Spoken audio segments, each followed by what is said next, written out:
Hi, good evening, everyone. Please give us a few minutes. We'll be ready to start. We have a very, very exciting topic today, and I'm sure Archit will do a lot of justice to it. But we hope that you take some real tips back with you and you also use them going ahead. And that's really the purpose of these accelerated management programs, connect sort of webinars that we hold. A lot of these topics are also something that is part of our leadership track and part of our career track. We help people to build their own professional stories as we go along. All right. I think with that, I'd like to welcome Archit. Archit is the creative chief at Harappa. Archit, by education, is actually an architect, but for the last, for I think the 4 years that I have known him, has been the strength behind all of Harappa's designs and a large part of how Harappa markets itself. So over to you, Archit, if you'd like to tell our audience a little about who you are and how did you end up doing what you do. And then, of course, we have, as part of Harappa School of Leadership's really exciting webinar series, your topic today, which, by the way, you gave the headline of how to shape your story and how to build your brand. So let's talk about that right after this. Sure. Thank you, Seema. Thank you so much for that ceremonious introduction. No pressure at all. My name itself sounds pretty heavy lifted with Archit, Raj, Thapar. It's like a whole brand system in itself. But yeah, like Seema mentioned, I used to be a practicing architect. I've got the chance to work with some of the most amazing creative people, not just in India, but even internationally for some of those projects. But I realized like I was in a way helping just rich people get richer, and there's nothing wrong with that. But yeah, it lacked a little bit of meaning for me, a personal meaning for me. And that's when this idea of a pivot really came across. I knew I enjoyed communication as a domain, but I wanted to work in a sector where I felt like I was creating more impact. And that's when EdTech came about being and Harappa came about being. Actually, I was doing my master's and Shirsi was one of the faculties there and she was teaching me communication. And that's where I got to know about Harappa. And to be told, we're here 5 years later, where I'm still at Harappa, doing multiple things. And one of those things is sharing some of the wisdom I've gained while being at Harappa and shaping my brand over here. And that's largely been in the offline space. And those are some of the things that we'll probably cover as to how times have changed and how our personal brand has to evolve from not just being in the offline space and the workspace, but also in the online realm. So yeah, that's essentially my story. I think we can get started about with the webinar now. Thank you for inviting me, Seema. This is really onerous. Yeah, actually, I've been noticing your LinkedIn posts lately, and you seem to be making like this creative and like putting out this completely like non-Harappa sort of content. What is all that about? Is this like Archit building his own brand? That's true. I'm glad that that's the perception it's building. That the idea behind some of those posts, of course, was that I start building a personal presence of sorts, which is more associated with my identity and not just the work that I do. As much as I love and connect with an entity like Harappa, there's also the personal being which needs to have its own presence. But to be honest, the biggest motivator for me to start putting those posts out there is the writing involved in that, right? Like I've realized how much I love writing in the past year and a half, 2 years. And this has become an accountability partner for me. So by just putting those posts out online, I have in a way created an accountability system for myself that, I have started posting this. Now I have to keep up with it. I can't, go do backseas on this. So yeah, those are the two broad reasons. One, of course, building a personal brand, which is more like a byproduct for me. But the core reason is to ensure that I keep writing, and I love the process of writing. So it's a means to get there.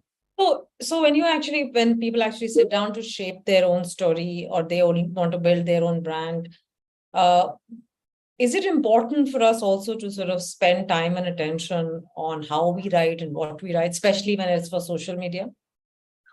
Absolutely. Absolutely. I feel like the power of the written word has never been more important than the time that we live in, with the advent of generative AI language models and internet being that distribution model where your word spreads like wildfire. Like you could post something very intuitive and next morning you realize it has gone viral, right? Like you have no control over it.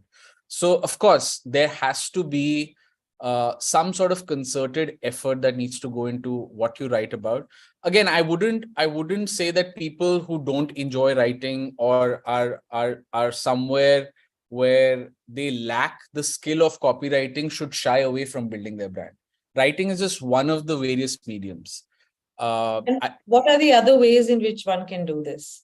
So there are some other visual and audio mediums available, right? Like you could start putting yourself out there on YouTube. If video is an interesting medium for you, you could start putting yourself out on Instagram if visual representation is your medium. And uh, you could start, if long format writing is your medium, you could start hosting a newsletter on Substack.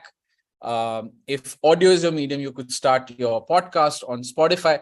Again, I would say that the medium may not be uh, be an be the ideal starting point for you. I think the medium comes in second. I think first it's very important to be able to craft like what your point of view towards the world is and how you want to project yourself towards the world. And then medium is also something that you realize over a period of time that, you know what, like writing is not my game. I don't want to keep doing it, or I don't want to be in front of the camera. That's just not my scene. And luckily we have all these options available where we can choose that medium. But I think it's more important to first have more clarity and craft what your story is about. Then I think not only does it become easier for you to distribute it across these mediums, it also becomes more intentional. It also becomes how you actually want to be perceived, right? And that's where I want to share something, which I think read a couple of years ago, about a quote from Jeff Bezos, where he mentioned that a brand is not something what you keep telling the world. It's something what people talk about you when you're not in the room, right? And that can only happen if you design it in an intentional way, right? Like how you want to be perceived and what sort of an image you want to create. Again, off the topic here, but the fact that I wear a white shirt every single day, and Seema, you must have known me for years, and you've seen that in the last few years I've adopted that philosophy. And we know another man who has that sort of a philosophy, which is very true to each person's personal brand. Similarly, Steve Frankly, I Jobs. thought you were just not ironing your shirts. And I wish it was that simple. But I'm hearing you say something very interesting. You're saying shaping your story has to be an intentional effort.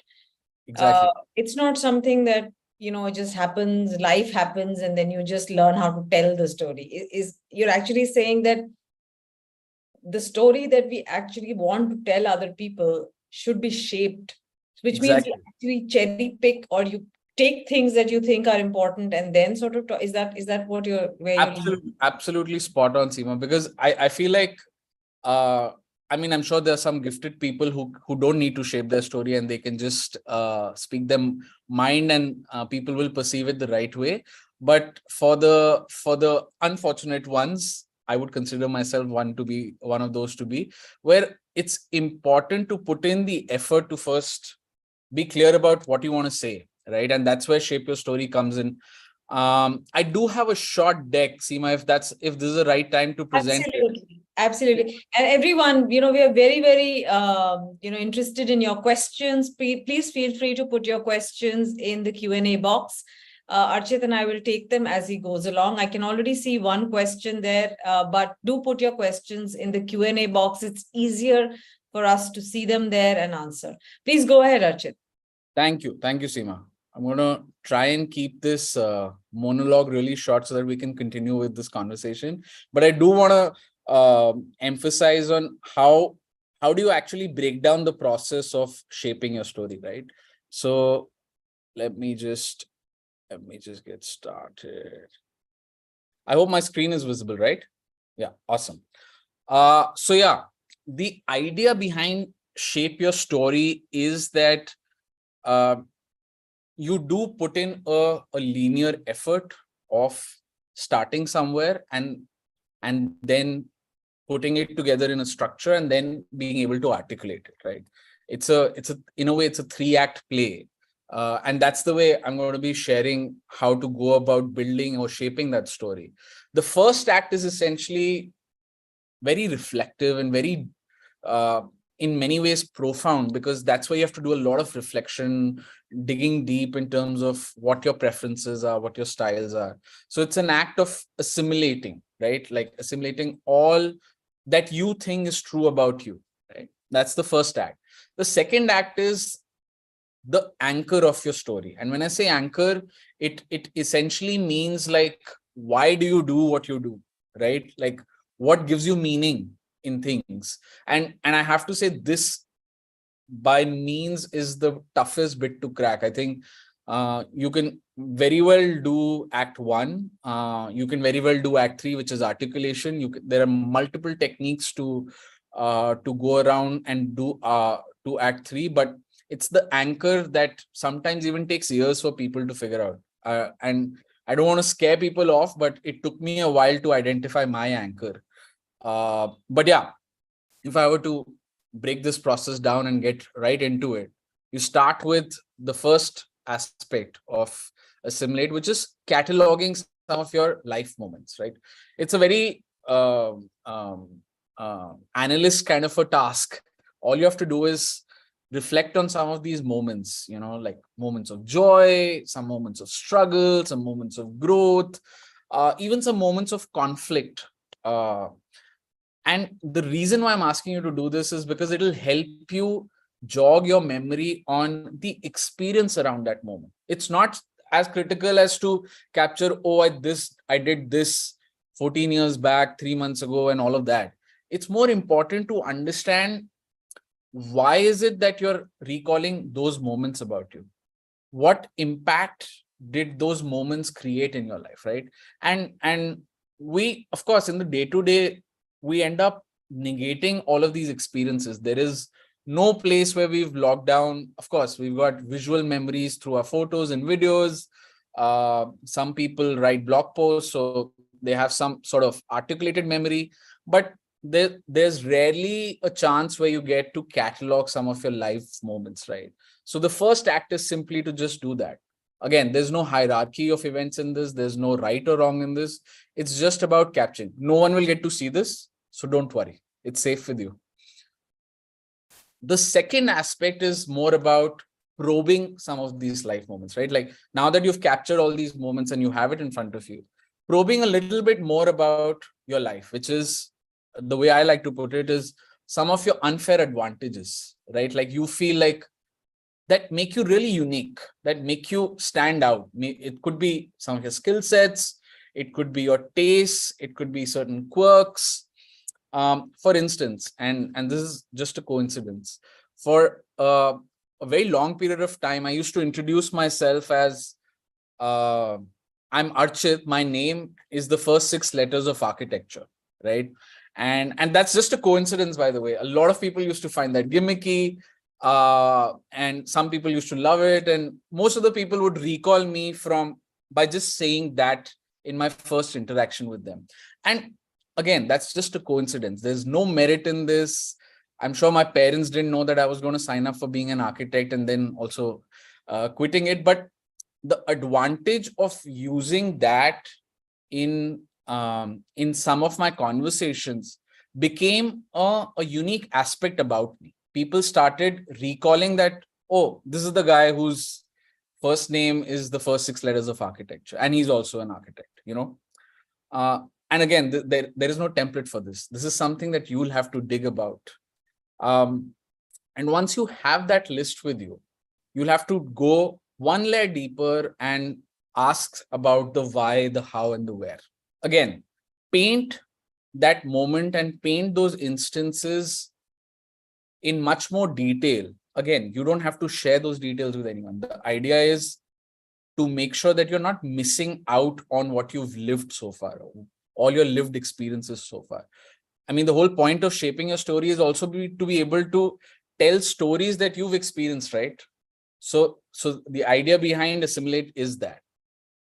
And the last point on Assimilate is talking about who your role models are or people that you look up to. Again, it may not be something that you talk about in your story or you put in your resume or your LinkedIn profile, but what it helps people realize about you is that what do you prescribe to, right? Like by saying that, you know, I'm a fan of Naval Ravikant or Warren Buffett, I'm projecting to the world that these are some of the life philosophies that I live by. They don't have to spend time with me to understand this about me. It, in a very succinct manner, I have rolled out to the world that these are my life philosophies without having to explicitly go into detail, right? Again, this is an aspect you may not use, but I find it very handy when sharing a personal story or building my brand. Um, Before we jump into the next anchor, should we just keep going with the deck? Yeah, we'll keep waiting for questions if they come. Right now, we have only one question. I don't think it's linked to your presentation. Okay.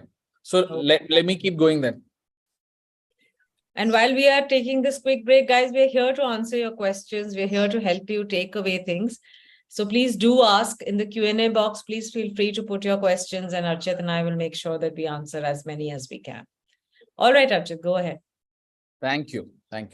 So yeah, the toughest act in the shape your story bit, which is what do you anchor your story around, right? And this is where I feel like no template, no science can really help you get to it. It's a moment of epiphany that you only realize by asking yourself certain kind of questions. And of course, I'm going to be sharing a couple of tricks in this, but this may not work for everyone, right? The starting point should be like, the reason to get into this is, how do you make people care about what you care about, right? And some of the starting points could be linked to the work or the projects that you undertake, right? Are those something that you care about? What kind of people do you care about? Is there a certain section of the society that you feel deeply passionate about? The problems that you want to solve, right?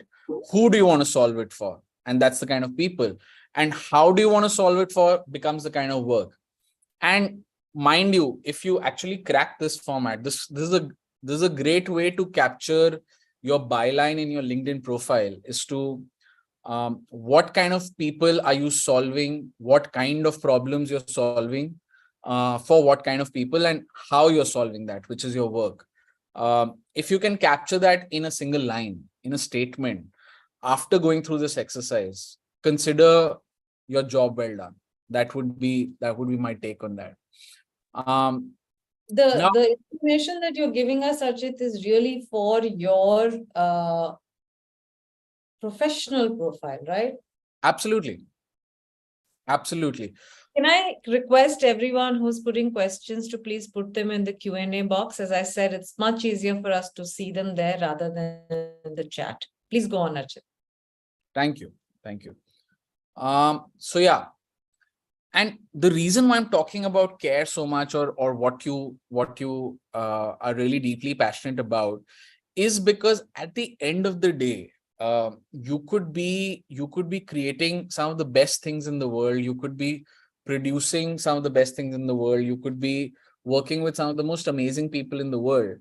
If you're not able to share a why behind it, people find it very difficult to start associating with you. And that's an important uh, aspect in personal branding, right?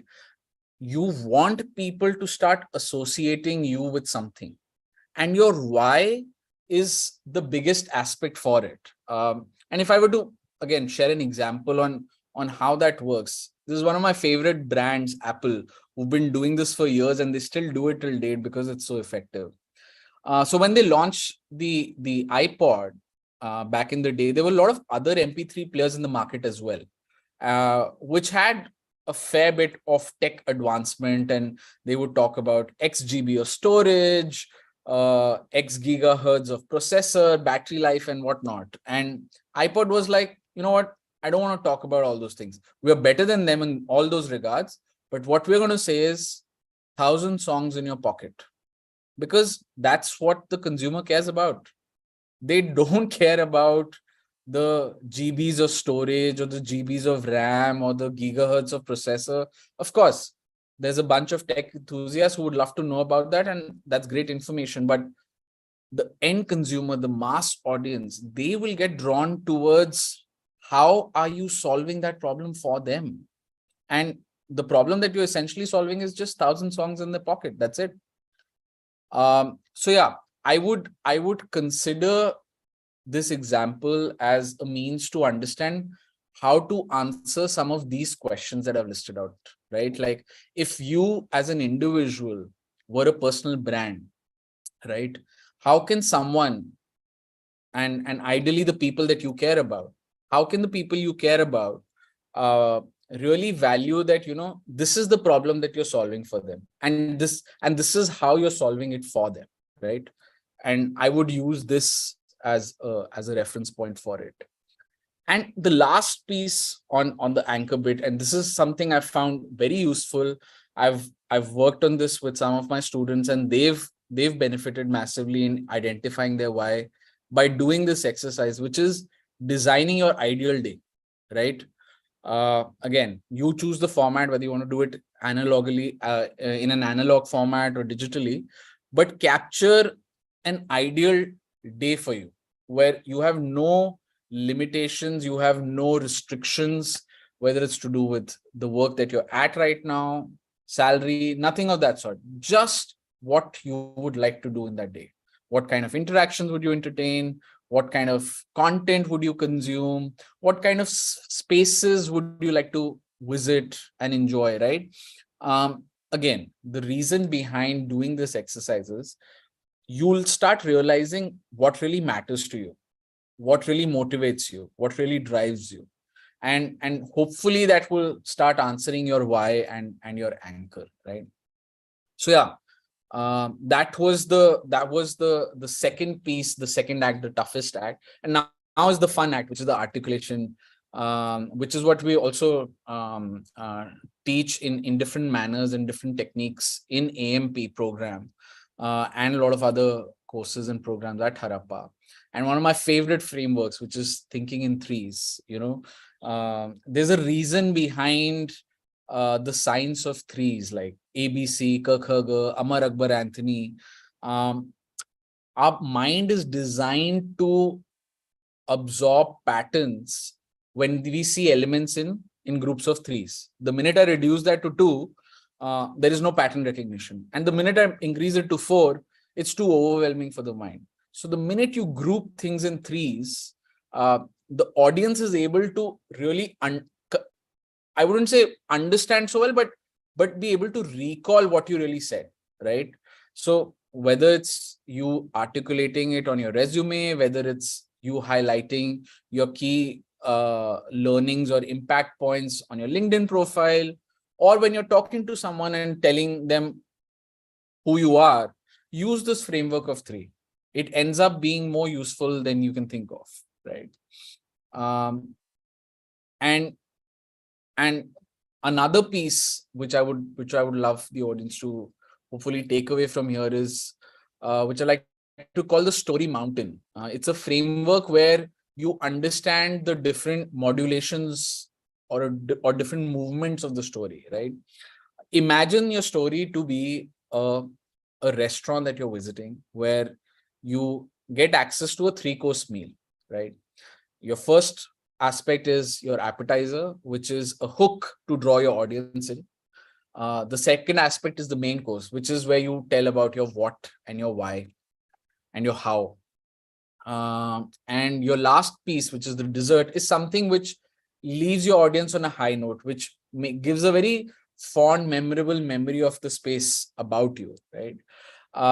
And also think about it in a way where your appetizer or your hook, the job is only to make sure that the audience stays on for the main course. That's it. Don't try and make your hook about something too deep or meaningful about your story. The objective is that if people can stay on till the main course, appetizer's job is done. Think about it this way. If you go to a restaurant, if you don't like the appetizer, you're not going to wait for the main course. You're just going to go leave, right? And that's how it works with your story as well. Make sure that the hook is good enough for people to listen to your main course, right? And similarly, when doing the bookend of this, closing this argument, your dessert is supposed to make people leave on a high. They should feel like they took away some positive energy from you. They took away something meaningful from you. And sometimes it may not even be linked to your story, right? Again, just to give you an example, I used to use this name analogy of Archit and architecture as my dessert in my story. I would that because again, that's something that people would not expect, but it leaves them with a certain impression about me, and those are certain things that you could start planning in your story when you design your dessert. Yeah, another point on the articulate piece is about opposite, not obvious, right? And when I say this, I'm what I'm talking about is try and create a little bit of conflict in your story. And when I say conflict, again, I'm not saying like add in a lot of drama and a lot of highs and lows, but what I'm trying to say is that when you want to talk about a certain piece, you need not say it in a linear fashion, right? For instance, if I were to take an example on this, I'm a creator, right? I enjoy designing things. I love bringing new things to life. That's an obvious way of saying what I do, right? Um, the opposite way of seeing this would be that I hate what exists in the world. I hate what, again, I'm not saying take that negative side of connotation, but saying it that, I hate the way the current education system works. I want to redesign it, right? The same thing, but said it in an opposing manner to generate some interest. Again, this is just one of the tricks. You may not apply it in every statement or every aspect about of your story, right? uh, the third aspect on this is humor and rhythm, and this is very personal, right? When I say humor, you could prescribe to a very different style of humor. Like, again, it could range between Kapil Sharma to Veer Das. I mean, the spectrum is quite wide. And again, this becomes another way for your audience to understand your style of humor, your personality, right? You don't have to crack a joke, but the way you bring that humor in your personal story lets your audience know what kind of a person you are, what kind of humor you yourself enjoy, right? So yeah, first, I think you need to answer like what kind of humor you enjoy, and then find a way to bring it in your story. And what I mean by rhythm essentially is, and this is something people will have to spend some time reading, but if I were to just simplify what this slide is trying to say, is that you need to break monotony in your story, whether it's through words. What this is talking about is purely words, that these are 5-word sentences. Don't get married to 5-word sentences, sentence after sentence. Bring some patterns, bring some breaks, bring some music to your story. And again, this could be in written format. This could very well be when you're talking about your story, when you're talking about who you are in your interview, right? bring some moments of highs and moments of flats for your audience to be able to take notice of what you're really saying. Even if you're saying something really amazing, but if it's structured in a flat tone consistently, it's going to fall flat, right? And that's what you want to avoid. So yeah, the last piece, of course, is practice, practice, practice. Whether it's writing, whether you're going to be telling your interviewer about your story, just practice it before you put it out in the world. That's why shaping your story is the most important aspect before you start projecting it out in the world. Practice it. Okay, that was interesting. I think they all loved your slides. Somebody also wanted them, and I've told them that they can see it on YouTube. Certainly. Let's take a few questions quickly, and this one is come from someone. I don't have the name, but they're saying that they're at a stage in their career where they've done a lot of impactful work in projects, but they're not able to catalog it or create a brand or a story out of it. Got it. Are there any tools or platforms? The project, everything that they have is already on Notion. Other than that, is there anything? Wonderful.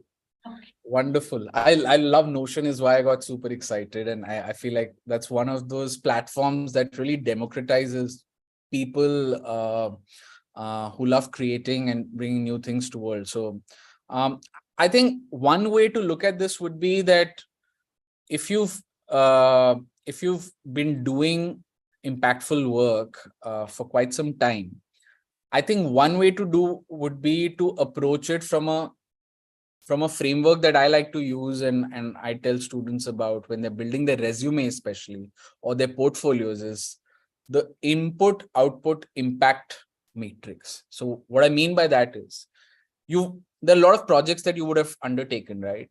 The project itself is just the input. And when I say input, like you must have got a brief or you must have solved it for someone.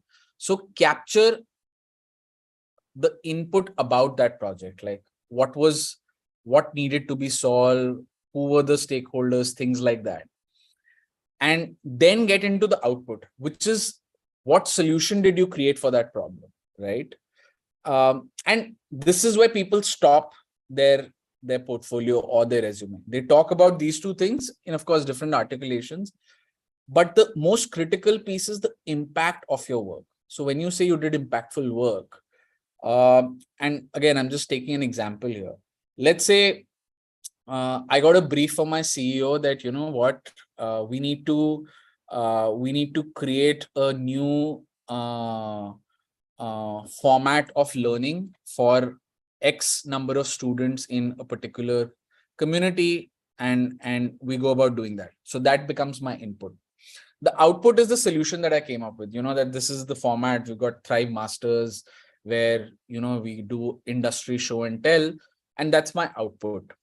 Now the impact is that by producing, let's say, 50 Thrive Masters, again, these are all arbitrary numbers for a lot of people here, but I'm taking a real use case. The impact is the 50 Thrive Masters that I produce generated, let's say, X amount of revenue for the company. That's one way to look at it. Another measure could be that X number of 100,000 people watched this Thrive Masters, right? That's another example to project your impact. Another way could be that these many companies or these many clients brought in additional work for us because of this output, right? So you get to choose those metrics, but I've always seen this framework working really well when communicating it to someone else, that what has the impact of your work really been. People usually leave it at input and output and they don't get to the next level. What you're saying is take it a step further and don't just stop at saying, I set up this unit in my office. It's not just I set up this unit, which then did X, Y, Z. And that's the important part where you sort of quantify or you clearly sort of illustrate what happened after you did this. It's not just enough to say you did this. Exactly. Okay. Absolutely. Let's pick up this question from, and thank you. I'm not sure how to pronounce your name. I think it's Prayakt, who said input plus output plus impact. And I think maybe that's another slide for you later, Archit. So I Yeah. have a question here from Mau Das Gupta, who wants to know, how do you create engagement with your audience while you're building your brand? So, if I may ask you to go one step further with your question, Maudas Gupta, because what do you really mean by create engagement? I mean, is it for a Do you social? want enough? Do you want likes? Do you want people to comment? Do you want Ah, someone to find you and get you offer you a job? I mean, I'm not sure what you're looking for. So maybe if yeah, you can just answer that in the chat, then maybe we can sort of yeah, yeah. Meanwhile, let's pick up a question from Nikhil. Hmm. Of course, he wants to know what your dessert and your appetizer and your main course and your story is. And he also wants to know if there is any way or Hmm. system that you follow when you to write consistently. Is there like a space or some sort of, maybe tool or something else that you use that helps you to write consistently and regularly? So I'm going to answer the last question first. Thank you for the question. And this is a very young system, right? I've not been doing this for too long. But my system essentially relies on using my weekends as my time for writing. As you can see, I've been a active working professional for quite some time, and I still am. So I do want my personal brand building exercise to be on my time and my hours, and weekends end up being that space for me. And I enjoy the early morning hours. That's usually my creation time, my free flowing time, wherein what I usually do is, you can get an idea anywhere, right? Anytime. You can't really constrain the flow of an idea. So what I usually do is, I have a Notion workspace that I've created for myself, where whenever an idea strikes me, I just capture the essence of that idea, and it's done. Takes me a couple of minutes. I just capture that essence, and I start building a bank of these ideas in that Notion library.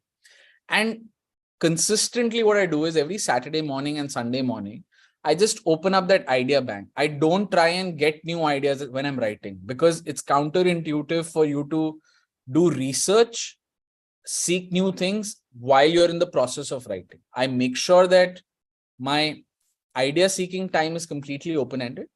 And um, every weekend, every weekend morning, all I do is spend a couple of hours, open my idea bank, and just focus on writing for a couple of hours. That's all. That's my process, so to speak.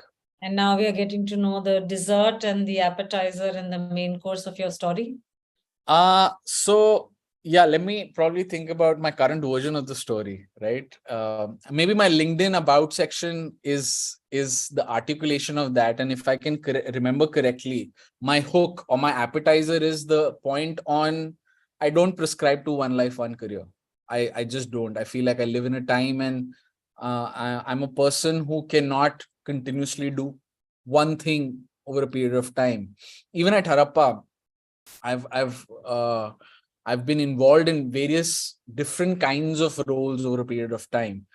So that is my appetizer. The fact that I don't prescribe to this philosophy of one life, one career, and the fact that I I don't prescribe to people who live in the been there, done that sort of mindset, versus I prescribe to people who are more focused on the now and the next. Be there, do that, right? So that's my hook.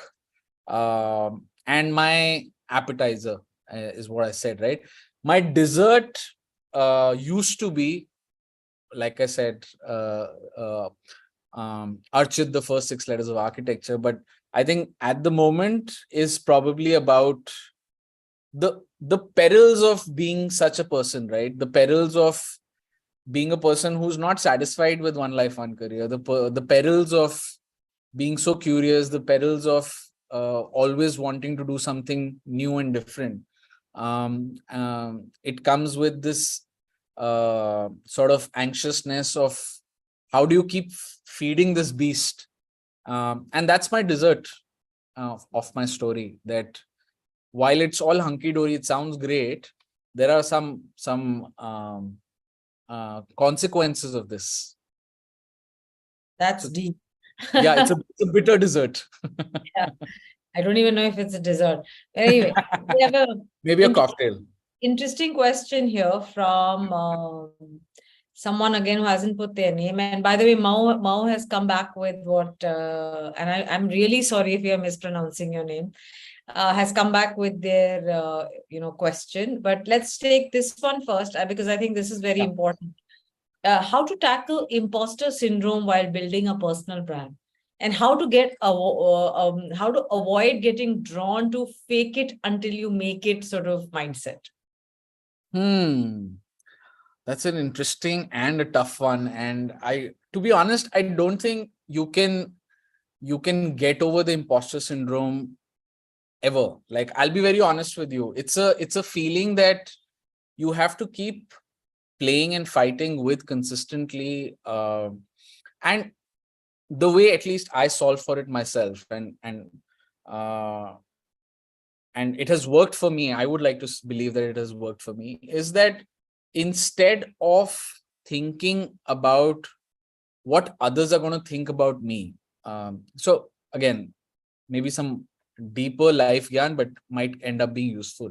There was a professor of mine who once told me that, once you go to sleep, and until you wake up the next morning, according to you, the world did not exist. There could have been a war going on, a disaster must have happened while you were asleep. But as per your knowledge, while you're asleep, you're not aware of anything that is happening in the world, right?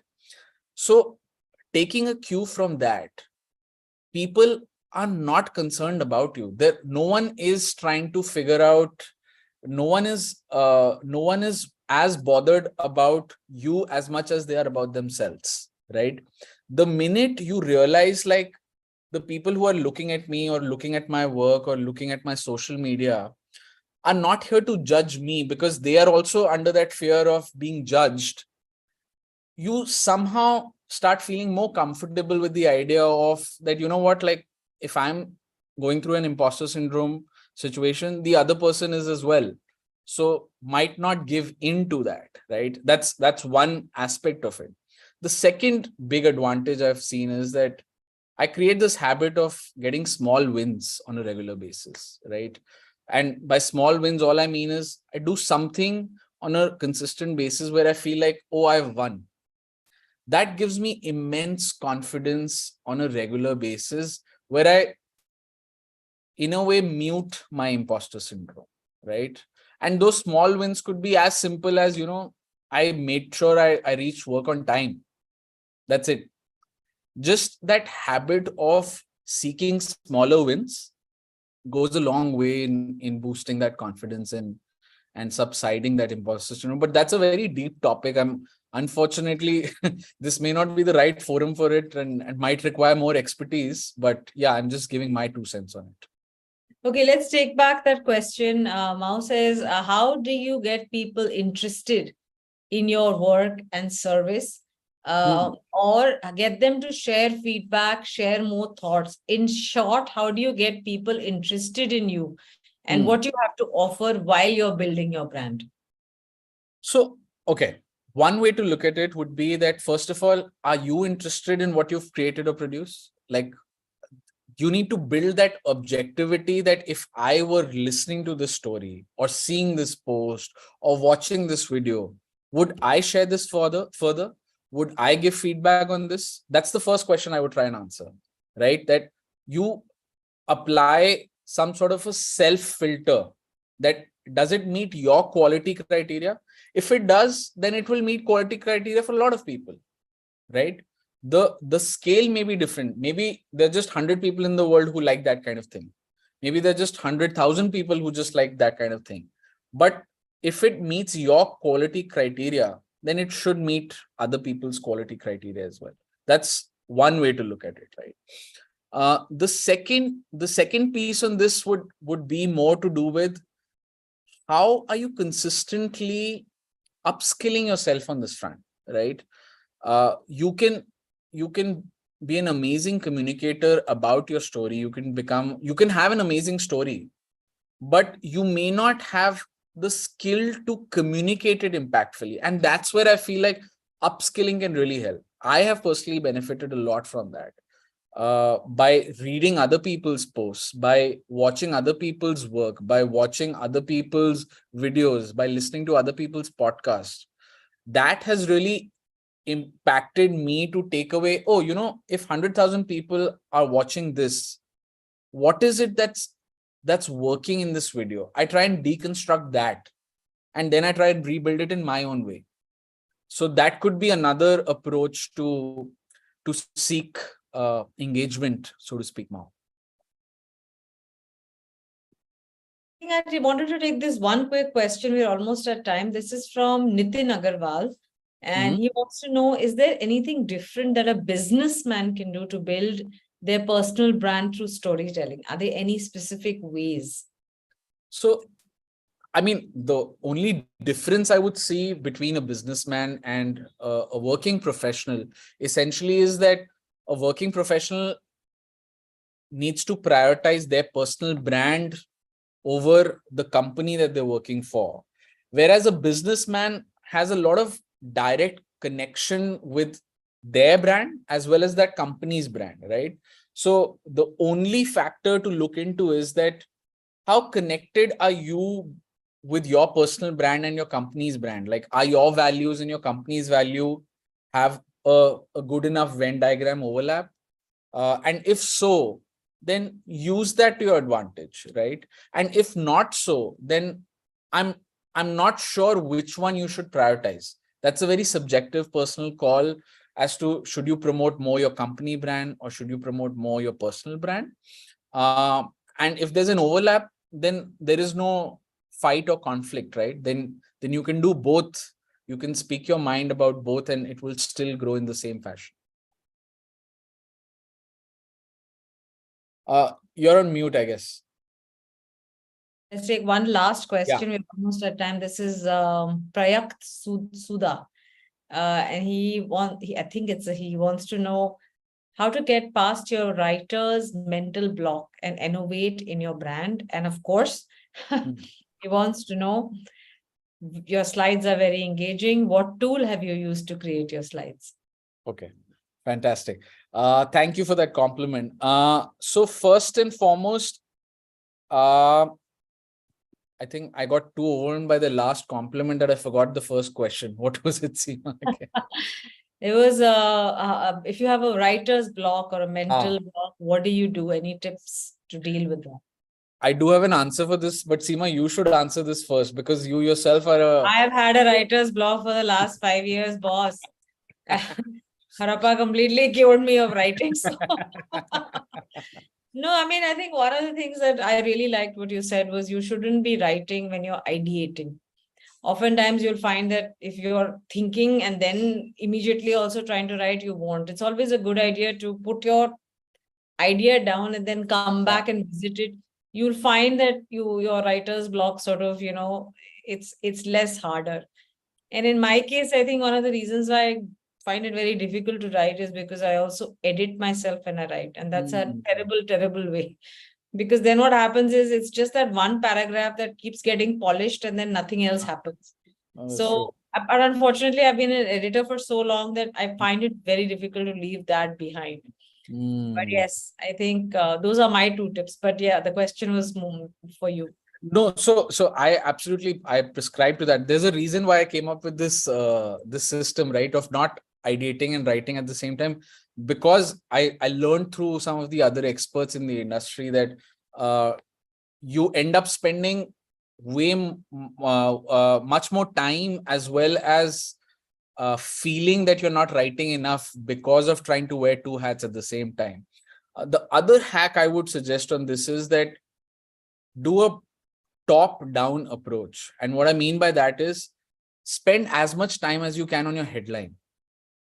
If it's a 1-word headline, 5-word headline, 2-sentence headline, spend maximum time in just making sure that you've captured the right headline for your content piece. And again, I'm not saying from an articulation perspective, but I'm saying it from a perspective of that's when you realize what you're talking about. If you know that where you want your audience to read this through, or the journey you want them to take, if your headline is on point, then I personally have benefited from making the rest of my piece very easy to write, like very fast to write. I feel like less of a block at that point of time. So yeah, I hope that answers the first part of the question. Okay, and one last one before we go. Very simple. What is your motto? What is your motto that motivates you to generate continuous and new ideas? So, this is interesting. Calls you so. Yeah, even I'm digesting that, Seema. So I mean, my motto is pretty simple. I think, and this is something that I hope to live by for a long period of time. Knowing the fact that I can keep changing things in my life. This is something I'd like to live by for a long period of time.